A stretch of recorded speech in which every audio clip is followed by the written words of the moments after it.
Okay. Hello everyone, welcome back to exam originals. मैं ऐश्वर्या आप सभी का स्वागत करती हूँ एग्जाम ओरिजिनल्स की ज्योग्राफी की क्लास में। आज हम ज्योग्राफी के अंदर जो टॉपिक पढ़ने वाले हैं वो है मृदा। मृदा के आगे हमने हमने लास्ट क्लास में लाल पीली मृदा तक कर लिया था। आज की क्लास में हम और आगे बढ़ने वाले हैं और काली मिट्टी के साथ साथ बाकी अन्य मिट्टियों को देखेंगे।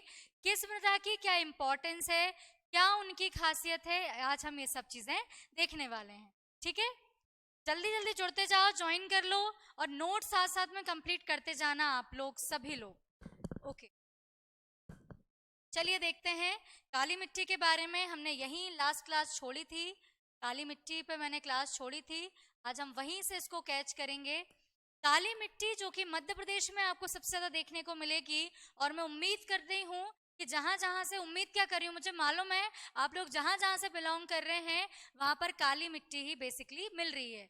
अगर हम दक्षिणी क्षेत्र को छोड़ दें तो ठीक है, हो सकता है अलग अलग क्षेत्र में आपके अलग अलग मिट्टी, तो मुझे कमेंट सेक्शन में करके बताना कि आपके क्षेत्र में कौन कौन सी मिट्टी आपको देखने को मिल रही है। ठीक है, तो चलिए बिना देर किए हम स्टार्ट करते हैं। काली मिट्टी, देखिए काली मिट्टी जैसे आपको इधर डायग्राम में दिख रही है ना, कुछ सच में ये मिट्टी ऐसी ही हो जाती है। इस मिट्टी का निर्माण कैसे हुआ है? दरारी उद्भेदन से निकलने वाले लावा पदार्थों के विखंडन से। आपको मालूम है ज्वालामुखी होता है, ज्वालामुखी जब जमता है आग्नेय चट्टानें बनती हैं, और ये आग्नेय चट्टानें दो रूपों में मिलेंगी, एक होता है ग्रेनाइट और एक होता है बसाल्ट। ठीक है, तो बसाल्ट चट्टानों के अपर्दन से क्या बनती है? काली मिट्टी बनती है। और हमने देखा था आग्नेय चट्टानों के रूपांतरण से बनी थी लाल मिट्टी। राइट, चलिए आगे। ठीक है, भारत की तीसरी मुख्य मृदा है। इसका सर्वाधिक विकास जो है दक्कन ट्रैप के उत्तर पश्चिमी क्षेत्र में हुआ है।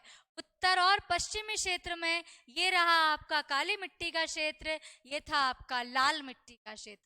ठीक है, यहाँ कहाँ मिलेगी? मध्य प्रदेश के मालवा के पठार, गुजरात का काठियावाड़ पठार, इसके अलावा कर्नाटक के पठार में, मैसूर के पठार में, तमिलनाडु के कोयम्बटूर पठार में, आंध्र प्रदेश तेलंगाना के पठार में देखने को मिलेगी। मतलब जो भी पठारी क्षेत्र है उत्तर भारत में, आपको वहां पर काली मिट्टी का क्षेत्र का देखने।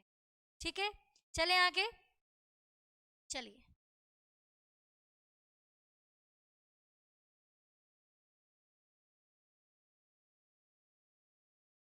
ओके, चलिए देखें। छत्तीसगढ़ के दंडकारण्य के पठार में आपको लाल मिट्टी देखने को मिलती है। वहीं छोटा नागपुर के पठार में आपको राजमहल का जो पर्वतीय क्षेत्र है वहां पर काली मिट्टी देखने को मिलेगी। ठीक है, देखें अब ये जिस तरीके की दरारें दिख रही है ना, कुछ इस मिट्टी की खासियत है कि मिट्टी जल का अवशोषण बहुत करती है। जल का अवशोषण बहुत अधिक मात्रा में करेगी। साथ ही साथ जब ये जल का अवशोषण करती है तो ये फूल जाती है, इसकी जल धारण क्षमता बहुत ज्यादा होती है। ठीक है, लेकिन जब ये मिट्टी जब सूखने लगती है तो इसमें कुछ इस प्रकार इसमें दरारें उत्पन्न हो जाती हैं। इस कारण इसे कहते हैं स्वतः जुताई वाली मिट्टी, कि जब जुताई हम करते हैं तो इस प्रकार की दरारें उत्पन्न हो जाती हैं। ठीक उसी प्रकार ये मिट्टी स्वयं इस प्रकार से सूख के दरारी रूप ले लेती है। ठीक है, कपास की खेती के लिए अत्यधिक उपयुक्त है। काय के लिए? कपास की खेती के लिए अत्यधिक उपयुक्त है, विख्यात है, इसलिए इसे काली कपासी मिट्टी कहते हैं। कपास की खेती के कारण इसे कौन सी मिट्टी कहते हैं? काली कपासी मिट्टी कहते हैं। ठीक है, इसके अलावा इसे रेगोर मिट्टी भी कहते हैं। रेगोर मिट्टी। कछारी मिट्टी को क्या कह रहे थे? कांप मिट्टी, है ना। उत्तर प्रदेश में इस मिट्टी को करेल भी कहते हैं, काली करेल, है ना, करेला, बिल्कुल करेल, है ना। कपास के अतिरिक्त यह मृदा गेहूं, गन्ना, प्याज के लिए भी उपयुक्त मानी जाती है। कपास और यहाँ पर गेहूं सर्वाधिक उत्पादित किया जाता है। ठीक है, आगे चलें। काली मृदा गहरी और अपारगम्य होने के कारण, अपारगम्य मतलब नीचे तक एकदम कोई चीज जा नहीं पाएगी, है ना, गीली होने पर चिपचिपी हो जाती है, चिपचिपी हो जाती है, चिकनी होती है, ठीक है। और शुष्क होने पर क्या हो जाती है, बड़ी बड़ी दरारें पड़ जाती हैं, जिससे ऐसा प्रतीत होता है कि इसकी स्वतः जुताई हो गई है। अतः इसका एक नाम क्या है, स्वतः जुताई वाली। क्लियर है, समझ में आ गया इतना? बड़ा ही आसान है, बचपन से पढ़ते आ रहे हैं। काली मिट्टी क्लास 9th के एनसीईआरटी में क्लास 10th के एनसीईआरटी में मिट्टी के बारे में बात की गई। आगे हम देखें, इस मिट्टी की जल धारण क्षमता अत्यधिक होती है ना, जिस कारण सिंचाई की कम सिंचाई की कम आवश्यकता होती है। पानी एक बार डाला रहेगा। इसकी एक अन्य विशेषता यह भी है कि शुष्क ऋतु में यह अपनी नमी बनाए रखती है। पर ऊपर से दरारें पड़ जाएंगी और नीचे थोड़ी सी नमी आपको देखने को मिल जाएगी। यही कारण है कि शुष्क प्रदेशों में भी काली मिट्टी की उपस्थिति के कारण नमी आधारित फसलें उत्पादित की जा सकती हैं, क्योंकि नमी इसमें बनी रहती है, कई सारा जल ये सोख लेती हैं। लेकिन जब बिल्कुल ज्यादा गर्मी पड़ जाए तो ये ऊपर ऊपर से क्या हो जाएगा, दरारें पड़ जाएंगी। ठीक है। ह्यूमस एल्यूमिनियम एवं लोहे के, देखना ध्यान सुनना, एल्यूमिनियम एवं लोहे के, ये सुनना ध्यान से, टिटेनीफेरस मैग्नेटाइट है ना, इसे या टाइटेनी, इसे ऐसे याद रख सकते हैं आप, टाइटेनीफेरस। टाइटैनिक मूवी याद है, टाइटैनिक फेरस है ना, तो टाइटेनीफेरस मैग्नेटाइट के कारण, इस यौगिक की उपस्थिति के कारण ही इस मिट्टी का रंग काला है। टाइटेनीफेरस मैग्नेटाइट पदार्थ के कारण इस मिट्टी का रंग काला होता है, जिस प्रकार फेरिक ऑक्साइड के कारण लाल मिट्टी का रंग लाल था। ओके, इस मिट्टी में क्या क्या होता है भाई साहब, देखें, नाइट्रोजन, फास्फोरस, जैव तत्वों की कमी होती है। फास्फोरस नहीं होता, नाइट्रोजन नहीं होता, तो क्या होता है, लोहा होता है, एल्यूमिनियम होता है और चूना होता है। पोटाश मिल जाएगा, पी आपको के मिल जाएगा, एल्यूमिनियम मिल जाएगा, मैग्नीशियम कार्बोनेट मिल जाएगा, MgCO, Mg2CO हो गई वाली बात। मतलब इसका क्या, MgCO3, नाइट्रोजन नहीं मिल रहा है ना, और फास्फोरस नहीं मिल रहा, पोटाश, एल्यूमिनियम, ये चूना, कैल्शियम, ये सब अच्छी तरीके से समझ में आ गया। काली मिट्टी, चलो देखें लेटेराइट सॉइल। देखिए लेटेराइट सॉइल क्या होती है, लेटेराइट बेसिकली ग्रीक शब्द है, ईंट, ईंट को लेटर, लेटर से बना हुआ है। लेटर को इंग्लिश में, लेटर का जो मतलब होता है वो होता है ईंट, ठीक। तो लेटेराइट मृदा उन क्षेत्रों में मिलती है, इस तरीके का रंग होता है ईंट टाइप का। इस मृदा का विकास उन क्षेत्रों में होता है जहां पर उच्च तापमान एवं भारी वर्षा होती है। मतलब ऐसा क्षेत्र जहां का तापमान क्या होता है, उच्च होता है, अधिक होता है, और जहां वर्षा भी बहुत ज्यादा होती है। जब कंटिन्यूअस बैक टू बैक ये प्रोसेस चलती रहती है, वहां पर इस मृदा का विकास होता है। देखें, अधिक वर्षा के कारण क्या होता है, जल के साथ चूना और सिलिका का निक्षालन हो जाता है। बहुत ज्यादा पानी आ गया तो जो चूना था वो नीचे सेट हो गया है ना, और क्या, सिलिका भी क्या हो गई, नीचे सेट हो गई, ठीक है। तथा लोहे के ऑक्साइड एवं एल्यूमिनियम के यौगिक, मतलब क्या बच गया, लोहा और एल्यूमिनियम बच गया, मृदा में शेष बच जाते हैं। कि सिलिका और आपका चूना तो कहां चला गया, नीचे चला गया, ऊपर ऊपर क्या बच गया, लोहा और एल्यूमिनियम बच गया। मतलब लेटेराइट मृदा में लोहा और एल्यूमिनियम ऊपर देखने को, ठीक है। साधारण लाल भूरे रंग की होती है एवं मुख्य रूप से पश्चिमी घाट के गिरिपद क्षेत्रों में लंबी पट्टी के रूप में विस्तारित मिलेगी आपको। इधर मालाबार क्षेत्रों में आपको देखने को मिलेगी। क्यों, क्योंकि यहाँ पर गर्मी भी अच्छी खासी पड़ती है और वर्षा भी अच्छी खासी देखने को मिल जाएगी। ठीक है जी, आगे चलें। इसके साथ साथ कुछ कर्नाटक में, महाराष्ट्र में, उड़ीसा के पठारी क्षेत्र में भी देखने को मिल जाएगी, ज्यादा नहीं, थोड़ी मात्रा में। इसी के साथ असम के पर्वतीय क्षेत्रों और मेघालय के पठार में तो मिलेगी चेरापूंजी, मौसिनराम, बहुत ज्यादा वर्षा, ठीक है। लेटेराइट मृदा, उच्च तापमानों में ये आसानी से पनपने वाले जीवाणु ह्यूमस की मात्रा को तीव्र गति से समाप्त या नष्ट कर देते हैं। जब ज्यादा तापमान होता है तो क्या करते हैं, तो जीवाणु होते हैं वो ह्यूमस की मात्रा को तीव्र गति से समाप्त कर देंगे, पूरा अपघटित कर देंगे, है ना। इस मिट्टी में उत्पादित क्या किया जाता है, देखें, चाय, कहवा, रबर, सिनकोना, काजू, मतलब जो अच्छी वाली फसलें होती है ना इसी में होती है, चाय, कहवा, है ना, और काजू, मसाले यहाँ पे उत्पादित किए जाते हैं। तो ये लेटेराइट मृदा भाई जैसे भी हो, लेकिन भाई आर्थिक दृष्टि से तो सही है ना, हमें तो आर्थिक दृष्टि से मतलब है, तो आर्थिक दृष्टि से ये मृदा काफी इंपॉर्टेंट है, ठीक है। सूखने के बाद क्या हो जाती है, बहुत ही कड़क हो जाती है, की तरह कठोर हो जाती है। चूना था जम गया, कठोर हो गई, चूना नीचे था तो लोहे, लोहा तो है तो ये कठोर हो जाती है, ईंट की तरह कठोर हो जाती है, जिस कारण इसका प्रयोग, लेटेराइट मृदा का उपयोग मकान निर्माण में प्रयोग आने वाले कामों में भी किया जाता है। तो लेटर मतलब ईंट, इस प्रकार मकान निर्माण में भी क्या करेंगे, इसका प्रयोग करेंगे।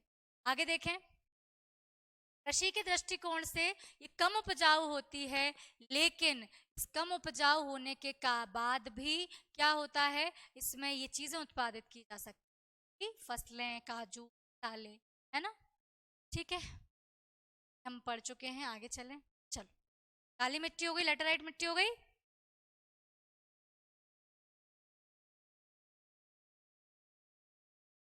पर्वतीय मिट्टी देखें भाई, पर्वतीय मिट्टी वो मिट्टी है जो पर्वतों के गिरिपद में या पर्वतों के कारण या पर्वतों के समीप ही देखने को आपको मिलेगी। हिमालय का पर्वतीय क्षेत्र, उत्तर पूर्वी भाग मतलब पूर्वांचल की पहाड़ी, और जो प्रायद्वीपीय पठार है उसके पठारी पहाड़ी क्षेत्रों में आपको ये मिट्टी देखने को मिलेगी। इसका मतलब जहां जहां पर्वत है वहां वहां आपको ये वाली मिट्टी को मिल सकती है।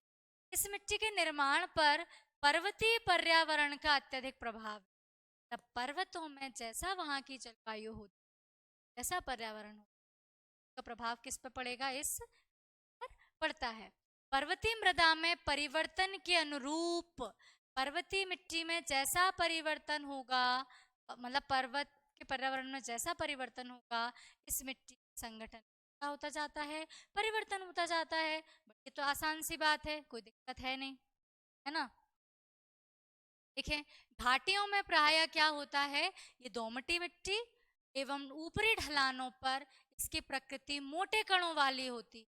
घाटियों में क्या होगा, देखो घाटी थोड़ा निचला एरिया होता है, मतलब जमाव हो जाएगा मिट्टी, है ना, छोटे छोटे कण भी मिल। लेकिन हम ऊपरी ढालों की बात करेंगे तो ऊपर तो मोटे मोटे कण ही रहेंगे, है ना। और निचले ढालों में क्या होगा, निचली घाटियों में मिट्टी उर्वर मिलेगी। क्यों निर्वर मिलेगी, अगर कोई घाटी क्षेत्र है यहाँ पर बारीक बारीक मिट्टी मिल जाएगी, ऊपर तो कैसी मिट्टी थी, है? बात क्लियर हो गई, चलो। पर्वतीय मृदा का विकास जो है सामान्यतः पर्वतों के ढालों पर हुआ है। पूरा हिमालयन क्षेत्र में आपको इस तरीके की मिट्टी मिलेगी। कभी जाइए लद्दाख, देखिए वहां पर, लद्दाख भी जा रही हूँ तो, कभी जाइए लद्दाख, कभी जाइए उत्तराखंड, आपको यही मिट्टी देखने को, है ना। तो मृदा अपरदन की समस्या से प्रभावित है भाई साहब, बहुत अब प्रभावित है। हर कभी तो क्या होता है यहाँ पर, पूरी की पूरी मिट्टी लग जाती है। देखो मृदा अपरदन जरूरी है, सिर्फ अपरदन जरूरी है लेकिन एक लिमिट तक, क्योंकि अपरदन होगा तभी तो नई मिट्टी की परतें बनेंगी। लेकिन जब ये अपरदन वहां की प्राकृतिक जो तंत्र को प्रभावित करता है, या जब ये अनियंत्रित हो जाता है, तब ये नुकसानदेह। अदरवाइज मृदा अपरदन ठीक है भाई, मृदा अपरदन नहीं होगा तो कैसे बनेगी, तो आपकी नई मिट्टी बनेगी कैसे, है ना। इसलिए मृदा अपरदन है जरूरी, लेकिन हर चीज एक निश्चित अनुपात में होना जरूरी, है ना। साधारणतः यह अप्रोड़ मिट्टी है, अप्रोड़ मिट्टी मतलब मैच्योर मिट्टी है, क्योंकि नई नई तो बनी है ना, तो मैच्योर तो होगी। मैच्योर कब हो जाएगी, जब ये मैदानी क्षेत्रों में आ जाती है तब ये मैच्योर्ड बन जाएगी। क्लियर, चलें। पर्वतीय मिट्टी अम्लीय प्रकृति की होती है, हमने पढ़ा था कौन सी मिट्टी भी अम्लीय प्रकृति की होती है, लाल पीली, है ना। क्योंकि यहाँ जीवाश्मों की अधिकता होने के बावजूद ही का अपघटन नहीं हो पाया। अपघटन क्यों नहीं हो पाया, पर्वतीय क्षेत्रों में टेम्परेचर कम होता है, अपघटन के लिए क्या चाहिए, टेम्परेचर ज्यादा चाहिए। अपघटन नहीं हो, ठीक है। तो पर्वतीय मिट्टी एसिडिक टाइप की है और इनका अपघटन नहीं हो पाता, जबकि ऐसा है पर्वतीय क्षेत्रों में आपको अवशेष तो मिले लेकिन अपघटित नहीं हो, ठीक है। फास्फोरस पोटेशियम की देखो वो कमी तो इनकी सबको में मिलेगी, पोटाश की कमी, फास्फोरस की कमी, चूने की ना, काली मिट्टी अच्छा खासा था। इस मिट्टी की गहराई कम होती है, बिल्कुल गहराई कम होगी यार, क्योंकि नई नई तो बनी है ना, गहराई यहाँ की कम होगी, ठीक है। आगे देखें, यह सरंध्र युक्त होती है, सरंध्र मतलब बड़े बड़े पत्थर होते हैं ना, तो रंध्र होंगे, छेद होंगे बीच में। देखो मिट्टी मतलब एक्चुअली ना मिट्टी के छोटे भाई कई सारे कण होते हैं, है ना, कणाकार होता है, बिल्कुल बारीक मिट्टी, रेतीली, बलुई मिट्टी, कंकड़ी मिट्टी, तो अलग अलग कण हैं जिनका उनका नाम अलग अलग है। जितने ज्यादा मोटे कण, जितने ज्यादा बड़े पार्टिकल के कण, उतने ज्यादा उसमें क्या हो जाएंगे, रंध्र हो जाएंगे, छेद हो जाएंगे, ठीक है। पहाड़ी ढालों पर विकसित होने के कारण ये मृदा बागानी कृषि, बागान लगाए जाते हैं, चाय के बागान, चाय, कहवा, मसाले, फल उत्पादित किए जाते हैं, जैसे हिमाचल में सेब, असम में चाय, है ना, इस प्रकार से सिक्किम में चाय, ठीक, लीची, स्ट्रॉबेरी ये उत्पादित की जाती हैं। चलिए, तो आपने क्या क्या देख लिया, लाल पीली हो गई, जलोढ़ हो गई, काली हो गई, लेटेराइट हो गई, पर्वतीय मिट्टी। नेक्स्ट हम चलते हैं शुष्क या मरुस्थलीय मृदा की ओर, जिसे डेजर्ट सॉइल या एरिड सॉइल भी कहते हैं, ठीक है। एलुवियल हो गई, ब्लैक हो गई, लेटेराइट हो गई। नेक्स्ट आती है आपकी एरिड या डेजर्ट सॉइल। देखें, शुष्क मृदा का विकास अत्यधिक तापमान वाले शुष्क जलवायु क्षेत्रों में हुआ है, मतलब जहां पर तापमान ज्यादा है और जलवायु कैसी है, शुष्क है, बहुत ड्राई है। इन क्षेत्रों में नगण्य वर्षा, बिल्कुल नाम मात्र की वर्षा होती है, और अत्यधिक क्या होता है, वाष्पीकरण होता है। वर्षा बहुत कम है लेकिन वाष्पीकरण ज्यादा है, ठीक है। मृदा में कम नमी एवं कार्बनिक तत्वों की भी क्या होती है, अल्पता होती है, कई बहुत कम मात्रा में क्या मिलते हैं, कार्बनिक तत्व मिलते हैं। इसके साथ ही साथ इसमें ह्यूमस, अब जैसे कि भाई ना जल है, ना जल नहीं है तो पेड़ पौधे अच्छे विकसित नहीं होंगे, और ह्यूमस किन से बनेगा, पेड़ पौधों से बनेगा, तो विकसित होगा ही नहीं, समझ में आ रहा है, ठीक है।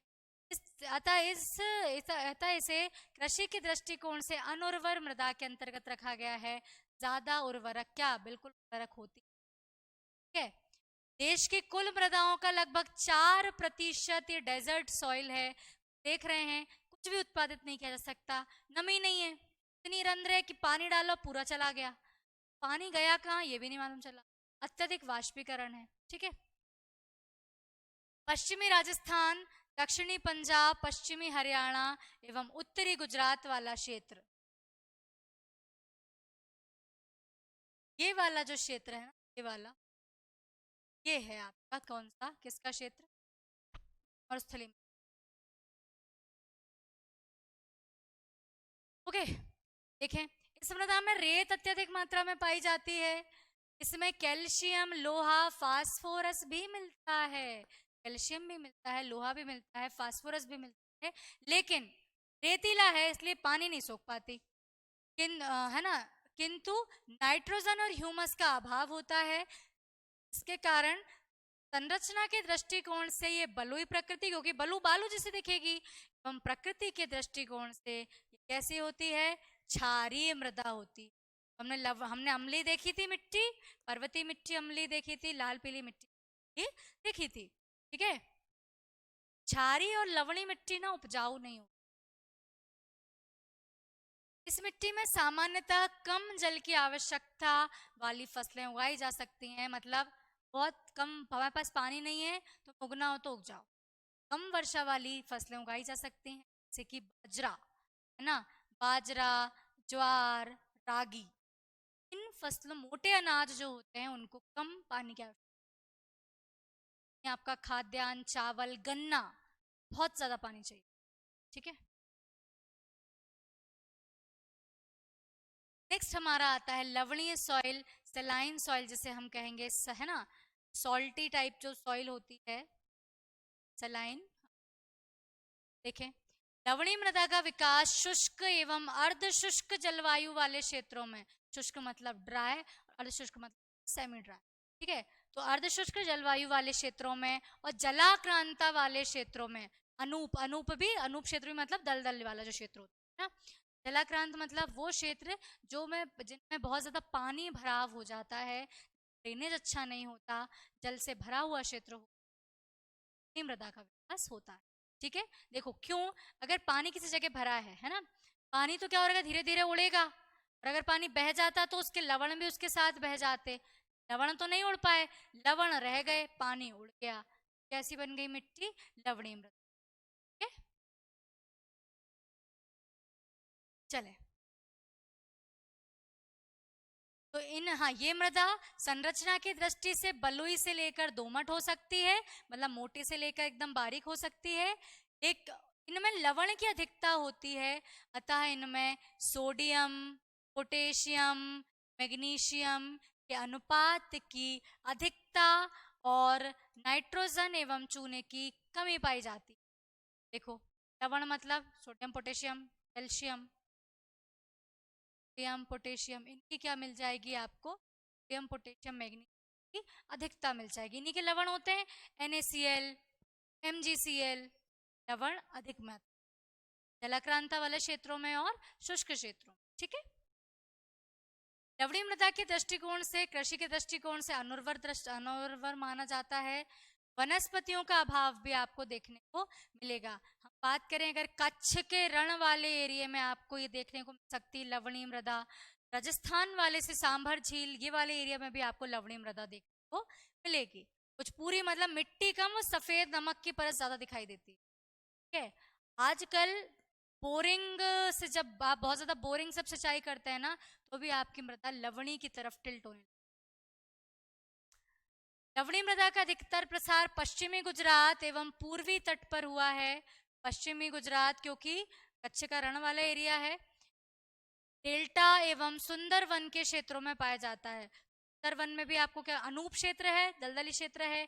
दलदल में भी क्या हो जाता है, मिट्टी वो पानी एकदम भराव हो जाता है ना, इसलिए यहाँ पे आपको देखने को मिलेगी।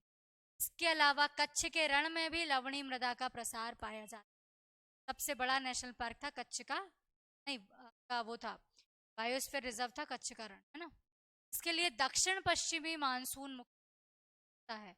दक्षिण पश्चिमी मानसून जब बहुत ज्यादा यहाँ पर वर्षा कराता है, तब भी क्या हो सकता है, यहाँ का हो सकते हैं। आगे चलते हैं।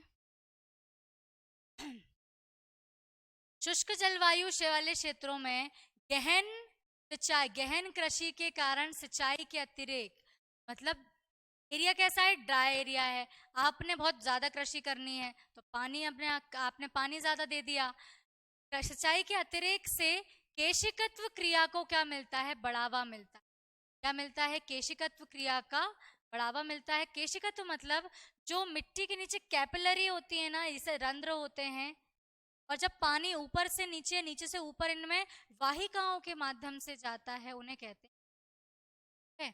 जैसे इंक, कभी आपने इंक पेन से लिखा हो तो एक वो रिफिल होती थी जिसे हम इंक पॉट में डुबो के उसे इंक भरते थे, वो केशिकत्व होता था, कैपिलरीज, कैपिलरी में कहते हैं। ठीक है। तो देखें, अत्यधिक सिंचाई के कारण केशिकत्व क्रिया को बढ़ावा मिलता है, जिसमें मृदा की ऊपरी परत पर सोडियम, पोटेशियम एवं कैल्शियम के लवण एवं क्षारों का जमाव हो जाता है। क्या होता है, सिंचाई कर दी आपने, पानी चला गया नीचे, लवण कहाँ रह गए, ऊपर। ठीक है। फलतः मृदा न केवल लवणीय मृदा में परिवर्तित होती है, बल्कि इसकी उर्वरता पर भी क्या होता है, प्रतिकूल प्रभाव पड़ता है। ठीक है। मतलब अब इसका मतलब है आपको ज्यादा पानी भी नहीं देना है ना, नहीं तो ऐसा हो जाएगा सारे पोषक तत्व चले जाएंगे नीचे, मृदा के लवण लवण बच जाएंगे ऊपर। पंजाब हरियाणा के क्षेत्रों में अत्यधिक सिंचाई के कारण लवणीय मृदा के प्रसार में वृद्धि हुई है, क्योंकि आप देखेंगे पंजाब का एरिया, सतलज का एरिया, काफी पानी मिल रहा था, तो ढोलो पानी, पानी ढोलो, ज्यादा पानी भर दो, तो हो क्या गया, आपकी मिट्टी खराब हो गई। ठीक है, मिट्टी क्या हो जाएगी, खराब हो जाएगी, जिससे उपजाऊ जलोढ़ मृदा किस में बदल गई, अनुर्वर मृदा में बदल गई। अच्छी वाली पंजाब का मैदान जलोढ़ मिट्टी का मैदान था, आपने उसको किस में बदल दिया, लवणीय मृदा में बदल दिया। ठीक है, चलें आगे।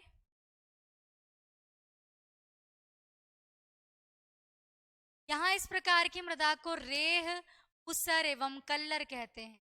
देखिए, जब जलोढ़ मृदा लवणी मृदा में कन्वर्ट हो जाए तो आप उसे क्या कहते हैं?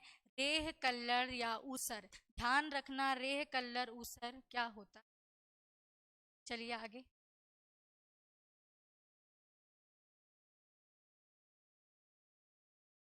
इस लवणीय मृदा को जिप्सम एवं पायराइट का प्रयोग करके कृषि योग्य बनाया जा सकता है। देखिए, NaCl और जब चीजें इसमें ज्यादा हो रही थी तो आपने कैल्शियम का प्रयोग करके इस मिट्टी को नॉर्मलाइज कर दिया था, न्यूट्रल कर दिया।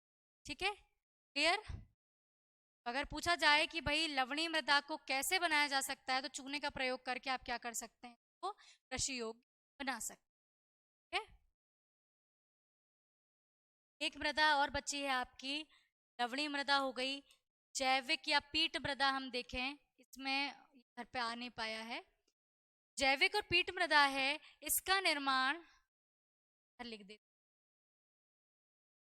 जैविक या पीट मृदा। जो डेल्टाई क्षेत्रों में जो मिट्टी होती है जहां पर कई सारे जैविक तत्व आपको देखने को मिलेंगे, है ना, वहां डेल्टाई क्षेत्रों में आपको पीट मृदा देखने को मिलेगी। जैसे कि नदियों के डेल्टाई क्षेत्रों में ये जल भराव जब हो जाता है तब इस तरीके की मृदा मिलेगी।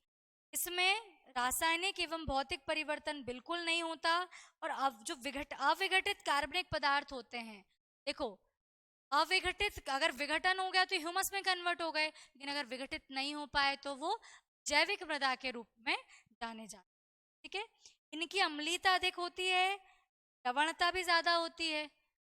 लवण भी ज्यादा होंगे और क्या होगी, इनकी अम्लीयता भी ज्यादा। ये ध्यान रखिएगा। पीट मृदा और एक तरीके से हम कहते हैं दलदली मृदा, जिसे हम कहते हैं, एक ही बात है, दलदली मृदा कह दो या पीट। ठीक है, कौन सा एरिया जगह? डेल्टाई एरिया आ गया, सुंदरवन का डेल्टाई क्षेत्र आ गया, गंगा कृष्णा गोदावरी का डेल्टा आ जाएगा, गंगा यमुना का डेल्टाई क्षेत्र आ जाएगा। ठीक है, चलिए आगे अब हम पढ़ने वाले हैं। मैंने आपको पूरी 8 मृदा बता दी, 8 मृदाओं का क्लासिफिकेशन बता दिया, गुण बता दिया, कैसे बनी है, कौन कौन सी फसलें हो रही हैं। ठीक है, समझ में आ गया इतना?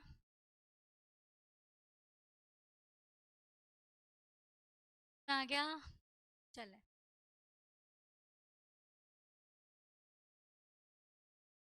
चलिए आगे हम जो देखने वाले हैं वो देखेंगे हम, सॉइल हेल्थ कार्ड क्या होता है। ये क्वेश्चन आया हुआ है, मृदा स्वास्थ्य कार्ड क्या है। ठीक है, देखें, मृदा स्वास्थ्य कार्ड मतलब एक ऐसा कार्ड जो सॉइल की हेल्थ के बारे में बताएगा, मिट्टी की हेल्थ के बारे में बताएगा। ठीक है, देखें, इस योजना की शुरुआत फरवरी 2015 में नरेंद्र मोदी द्वारा राजस्थान से की गई थी, सूरतगढ़ से की गई थी, मृदा की सूरत बताने के लिए। ठीक है, उद्देश्य क्या था कि 3 साल में 14 करोड़ से अधिक किसानों को हम क्या दे देंगे, सॉइल हेल्थ कार्ड देंगे। ठीक है, 3 साल का टारगेट था। इनने बोला कि सॉइल हेल्थ कार्ड करेगा क्या, कि किसी खेत विशेष की मृदा की पूरी जानकारी देगा, कि पोषक तत्वों की स्थिति को बताएगा कि साहब आपकी मिट्टी में क्या है, ये पोषक तत्व ज्यादा है, ये पोषक तत्व कम है, आप सुधार के लिए इसमें ये डालो, ये करो, है ना, कितने पोषक तत्व जरूरी हैं ये डालो, और इसके आधार पर आप किस प्रकार की कृषि कर सकते हो ये बताएगा। सॉइल हेल्थ कार्ड, इस कार्ड से डेफिनेटली लोगों को फायदा हुआ। सैंपल से जांच कराई जाती थी, प्रयोगशाला में ले जाया जाता था, जांच कराई जाती थी और फिर लोगों को बताया जाता था कि आपकी मृदा ऐसी है, आप इसमें ये करें, ये और नहीं तो मालूम नहीं चल रहा क्या आपकी मिट्टी में अच्छा है, डाले जा रहे हैं नाइट्राइट, डाले जा रहे हैं। ठीक है, इस प्रकार से सॉइल हेल्थ कार्ड इंपॉर्टेंट है, पूछा गया है। अब आता है मृदा अवकर्षण, सॉइल डिग्रेडेशन। डिग्रेडेशन मतलब उसकी गुणवत्ता में ह्रास होना, ग्रेड होना, डिग्रेड होना।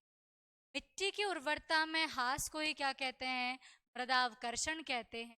जब मृदा के पोषण स्तर गिर जाए, पोषक स्तर जब इसका गिर जाता है और मृदा का दुरुपयोग और अपरदन होने लगता है तो मृदा की गहराई और परत की मोटाई क्या हो जाती है, कम हो जाती है। मिट्टी का बहुत दुरुपयोग कर लो, जैसे तो मैं आग लगा दूं, है ना। क्या होता है खेतों में आग लगाने से? आपके जो डंठल हैं बस वही जलते हैं, है ना। मिट्टी में उपस्थित जो पोषक तत्व थे, जो आपके छोटे छोटे माइक्रो ऑर्गेनिज्म थे, जीवाणु थे, कीटाणु थे, आपने सबको मार दिया। मिट्टी कैसे अच्छी बचेगी? नहीं बचेगी। इस प्रकार जब सॉइल का डिग्रेडेशन हो जाता है तो उसके पोषक तत्व नहीं बचते। ठीक है। मृदावकर्षण की दर, भू आकृतिक संरचना, पवनों की गति, वर्षा की मात्रा के अनुसार एक स्थान से दूसरे स्थान पर अलग अलग हो सकती है। क्यों? संरचना जैसी वैसी वहां की मिट्टी। पवनों की गति, हो सकता है पवन बहुत ज्यादा अपर्दन कर रही हो, की गति भी क्या कर देगी? सॉइल को डिग्रेड। इसी के साथ साथ वर्षा की मात्रा भी क्या कर सकती? सॉइल को डिग्रेड कर सकती है। ठीक है, समझ में आ गया? तो होता है सॉइल डिग्रेड।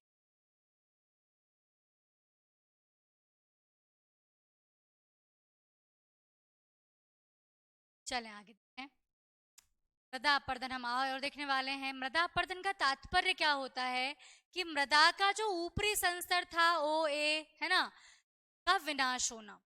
प्राकृतिक एवं मानवीय गतिविधियों से अपर्दनात्मक प्रक्रियाओं द्वारा, जब इतनी अपर्दनात्मक जो प्रक्रियाएं होती हैं जलवायु कारकों द्वारा, ऊपरी परत का क्षरण हो जाता है, ओ संस्तर चला जाए और ए संस्तर चला जाए, उसे आप कह देंगे मृदा अपर्दन। ठीक है, मतलब मृदा के जो पोषक तत्व थे, उसकी गुणवत्ता थी, उसमें कमी होना, जिसकी ऊपरी परत थी, इसका एक स्थान से दूसरे स्थान पर पूरा बह जाना, इसे कहते हैं मृदा अपर्दन। ठीक है जी, तो देखो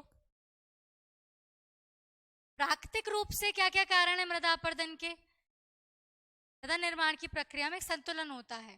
देखो मृदा मृदा बनेगी, एक संतुलन होता है, मिट्टी बनी और उतनी मिट्टी बह गई, कुछ मिट्टी बनी टूटी, थोड़ी बह गई, थोड़ी रुक गई। मृदा अपर्दन सही था, संतुलित अवस्था में चल रहा था। लेकिन जितनी मिट्टी बनी उतनी पूरी की पूरी बह जाए, या उससे भी बहुत ज्यादा मूल चट्टानों का क्या हो जाए? अपर्दन हो जाए, या जितनी मात्रा में बनी थी पूरी की पूरी क्या हो जाए? वेस्ट, मतलब कोई यूजलेस तरीके से बह जाए, तब आप उसे कहेंगे अपर्दन। ठीक है। किंतु मानवीय हस्तक्षेप के द्वारा इस संतुलन अवस्था में क्या करा इन लोगों ने? जो असंतुलन उत्पन्न कर दिया। ठीक है, देखें कैसे उत्पन्न हुआ, कारण देखें। निर्वनीकरण करा, आपने वनों को काट डाला। जब देखो किस प्रकार से पौधों की जड़ें इस पूरी मिट्टी को बांधे रख। ठीक है, अब तुमने क्या किया? इस पेड़ को ही काट दिया, ना रहेगा पेड़ ना रहेगी मिट्टी। वन क्या होते हैं? बहुत अधिक मात्रा में पानी को स्टोर करते हैं, जल को आमंत्रित करते हैं, साथ ही वृक्षों की जड़ें क्या करती? मिट्टी को जकड़े रखती हैं। तो आपने क्या कर दिया? पेड़ ही काट दिया, ना रहेगा पेड़ ना रहेगी जड़ ना रहेगी मिट्टी, है ना। अत्यधिक पशुचारण, पशुचारण, घास उगी हुई थी, ठीक है, आपने क्या किया? पशुओं को पूरी घास चरा दी। क्या? जो छोटे छोटे पौधों की जड़ें रोक के रखी थी मिट्टी को उड़ने नहीं दे रही थी, अब क्या हो गया? खाली हो गया। हवा आएगी उड़ा के ले जाएगी, पानी आएगा बहा के ले जाएगा मिट्टी। ठीक है। जलीय अपर्दन, तो जल वर्षा या हम बात करें ओले, जो पूरे जल का अपर्दन कर दे।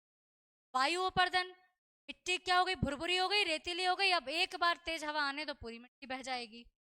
पानी अपर्दन, पर्वतीय क्षेत्रों में ग्लेशियर या हिमनद जो अपर्दन करते हैं, है ना। झूम कृषि, ये बहुत ही बेकार कारण है ना। झूम कृषि क्या होती है? झूम बराबर झूम, है ना। अभी भी भारत के कई आदिवासी क्षेत्रों में और सामान्य क्षेत्रों में जहां पर लोग कृषि खेतों को जोतने नहीं हैं, वहां पर वो खेती करते हैं, उस जगह को जला देते हैं और दूसरी जगह जाके क्या करने लगते हैं? खेती करने लगते हैं। ठीक है। ड्रॉबैक क्या हुआ? आपने जिस स्थान की भूमि जलाई है उस जगह की भूमि क्या हो गई? बंजर हो गई, बिल्कुल काम की नहीं बची। दूसरी जगह गए, वहां की भूमि जला दी, मतलब आप बैक टू बैक क्या कर रहे हैं? भूमि को खराब करते जा रहे हैं, फिर उस भूमि पर वापस नहीं आ रहे हैं। ठीक है, ये होता है आपका झूम कृषि। उसके बाद आता है भूस्खलन, बार बार ऐसी गतिविधियां कर रहे हैं कि भूमि खिसक रही है अपनी जगह से, जैसे नाभिक की परीक्षण कर रहे हैं, ठीक है, अत्यधिक खनन कर रहे हैं, मिट्टी या चट्टानों को निकालने के लिए बार बार बॉम्ब ब्लास्ट आप कर रहे हो, डायनामाइट का बहुत ज्यादा प्रयोग कर रहे हो, तो होगा क्या? भूस्खलन के माध्यम से भी मृदा बहुत ज्यादा अपर्दित हो जाएगी। ठीक है, देखिए मृदा अपर्दन के क्या कुछ तरीके हैं। पहला मृदा अपर्दन का प्रकार है बूंद अपर्दन। बूंद अपर्दन मतलब ये मृदा अपर्दन का पहला चरण है। बूंद अपर्दन देखेंगे बोर्ड पे, यह मृदा अपर्दन का प्रथम चरण है। इसके अंतर्गत सूखी मिट्टी पर क्या होता है, बारिश की बूंदों का प्रतिघात होता है, मतलब पड़ती हैं, जिससे मृदा के कण क्या हो जाते हैं, वियोजित हो जाते हैं, अलग अलग हो जाते हैं। और ऊपरी मृदा कैसी हो जाती है, विघटित हो जाती है, टूटने लगती। ठीक है, विघटित होने लगती है। ओके, नेक्स्ट देखें।